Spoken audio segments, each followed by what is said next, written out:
আসসালামু আলাইকুম। কেমন আছেন সবাই? আশা করি সবাই অনেক ভালো আছেন।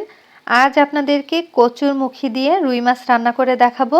বাজারে কিন্তু প্রচুর পরিমাণ কচুরমুখী পাওয়া যায়। কচুরমুখী দিয়ে যে কোনো মাছই রান্না করা যায়, তবে আজকে আমি আপনাদেরকে রুই মাছ রান্না করে দেখাচ্ছি। আশা করছি এই রুই মাছের রেসিপি আপনাদের কাছে ভালো লাগবে। চলুন তবে রেসিপিটি শুরু করা যাক। একটা বাটির মধ্যে আমি রুই মাছ নিয়ে নিচ্ছি, আর এই মাছগুলো আমি ভালো মতো ধুয়ে পানিটা ঝরিয়ে নিয়েছিলাম। রুই মাছটা যেহেতু একটু বড় ছিল, তাই আমি ছোট টুকরো করে কেটে নিয়েছি।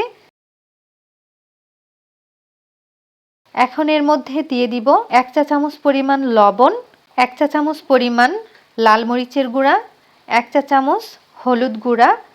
এখন আমি হলুদ, লবণ আর মরিচ গুঁড়া দিয়ে ভালো মতো মাছ মেখে নিব। মেখে নেওয়ার পরে 10 মিনিট একটা সাইডে রেখে দিব। 10 মিনিট পরে আমি মাছগুলো ভেজে নিব, সেই জন্য পরিমাণ মতো তেল গরম করে নিয়েছি। এবার একটা একটা করে মাছ দিয়ে দিলাম। আর তেলটা কিন্তু অতিরিক্ত গরম করে নিতে হবে, নইলে কিন্তু মাছ নিচ থেকে লেগে যেতে পারে। আমি যেহেতু ননস্টিকের প্যানে মাছ ভাজতেছি, সেজন্য নিচে লেগে যাওয়ার কিন্তু কোনো চান্স নেই। মাছগুলো এক সাইড হয়ে যাওয়ার পরে অপর পাশ উল্টে পাল্টে আমি ভেজে নিয়েছি। এবার আমি তেল থেকে মাছগুলো তুলে নিব। একই তেলের মধ্যে আমি আরও 2 টেবিল চামচ পরিমাণ তেল দিয়ে দিলাম। এখন দিয়ে দিচ্ছি হাফ কাপ পরিমাণ পেঁয়াজ কুচি। পেঁয়াজটা বাদামি কালার করে ভেজে নিতে হবে। তো পেঁয়াজটা কিন্তু এখন প্রায় ভাজা হয়ে গিয়েছে। এবার আমি দিয়ে দিব রসুন বাটা 2 টেবিল চামচ পরিমাণ, আদা বাটা সামান্য পরিমাণ, আর জিরা বাটা দিয়ে দিচ্ছি হাফ চা চামচ পরিমাণ, লবণ 1 চা চামচ, আর পানি দিয়ে দিলাম পরিমাণ মতো, যাতে করে মশলাটা পুড়ে না যায়। এখন এই মশলাটা আমি 2 মিনিটের মতো ভেজে নিব।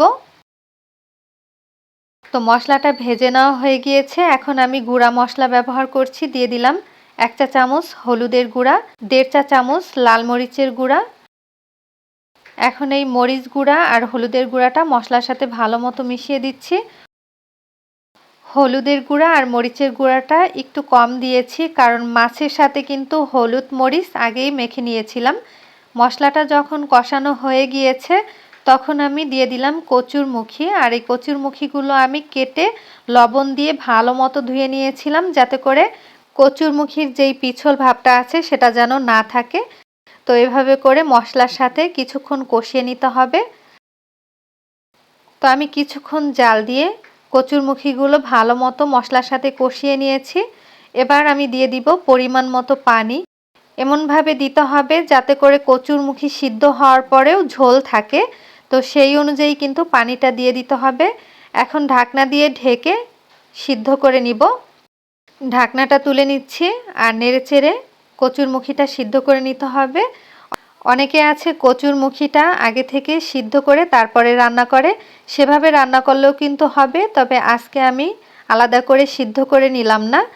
তো কচুরমুখীটা কিন্তু প্রায় সিদ্ধ হয়ে গিয়েছে। এবার আমি এর মধ্যে মাছ দিয়ে দিব।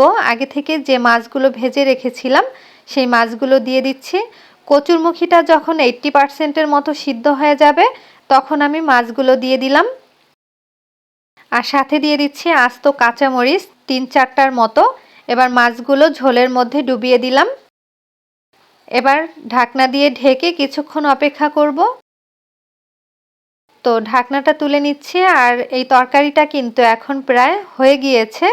ঝোলটা কিন্তু এতটুকুই রাখবো, কারণ যখন এই তরকারিটা ঠান্ডা হয়ে যাবে তখন কিন্তু ঝোলের পরিমাণটা অনেকটা কমে যাবে। তাই এখন আমি চুলাটা বন্ধ করে দিলাম। এরপরে চুলা থেকে নামিয়ে নিব। কচুরমুখী দিয়ে রুই মাছ রান্নাটা কিন্তু খুবই সহজ আর অনেক মজার। যারা কচুরমুখী খেতে পছন্দ করেন তারা চাইলে কিন্তু এই রেসিপিটা ট্রাই করতে পারেন।